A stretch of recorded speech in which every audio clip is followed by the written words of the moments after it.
Lightning Round. Rogue Legacy. I think it's time to coin a phrase.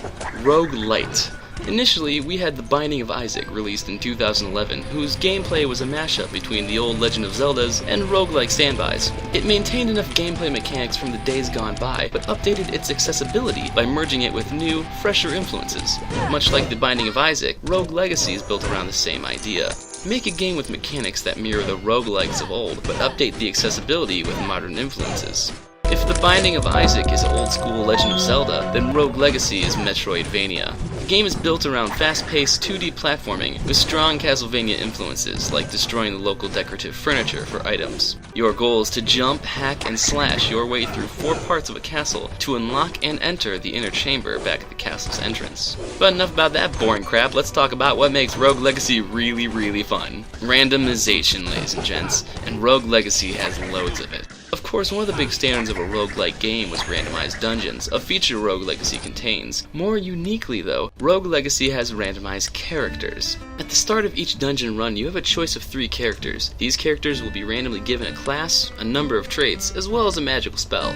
The classes are what the character specializes in. Knights are well-rounded, knaves have low stats but high crits, and so on and so forth. Spells function the exact same way as sub-weapons in Castlevania, right down to directly ripping off a couple of the series' classics like the Axe, Boomerang, and Time Stopper.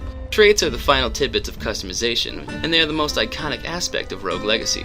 Some traits drastically alter gameplay, like being OCD, which grants you 1 magic point for every little furniture piece you break, and some are cosmetic, like being nostalgic, which views the world in this old-timey sepia filter. There are even some traits that do nothing at all, like being balding or gay.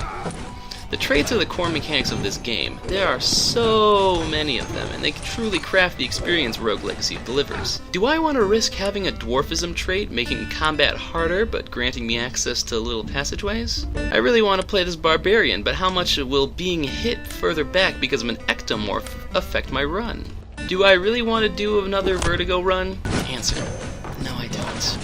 There's also a large skill tree that allows you to unlock additional stat bonuses, upgraded classes, and little specialized skills like a chance at coming back to life. There's a lot of time and money to be sunk into maxing out these stats. We're talking multiple playthroughs, which this game has in the form of New Game Plus. Once you actually get all the character deciding and skill upgrading out of the way, you are rewarded with some exceptionally smooth gameplay. Dungeon crawls are a friggin' blast. The hero of your choice has extremely tight control, and the expansive, random dungeon maps always have something to find.